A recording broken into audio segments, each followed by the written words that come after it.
We are going to identify TPS sensor failures, so stay tuned to this video. But first I will quickly explain how the TPS sensor works. This sensor is in charge of monitoring the position of the throttle butterfly of the air intake throat to the engine, delivering a signal that controls the fuel injection timing to the combustion chambers. This is the only thing this type of sensor does. Now let's go with the faults. Number 1. Loss of power. This is one of the symptoms that can be perceived when the TPS sensor is damaged. Number 2. Engine pulse. It occurs when one of the internal tracks has a rupture.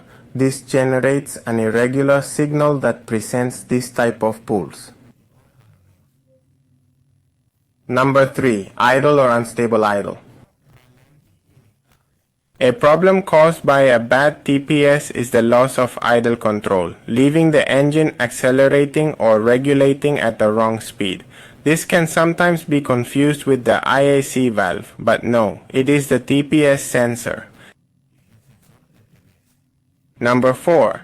Check engine light on. At the moment the check engine light comes on, the fault that is occurring should be checked with the original scanner. When the TPS is faulty, this light on the dashboard comes on, giving an incorrect signal. That is why we always recommend scanning the car before changing any electronic part.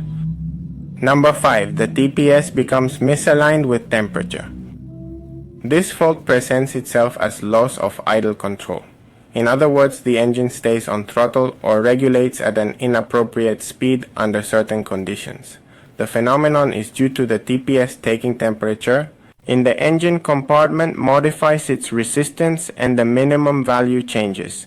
Surprisingly, this is a condition of the computer because it does not recognize the idle speed and therefore does not perform its control. If you liked the video, give me a like and subscribe. See you in the next one.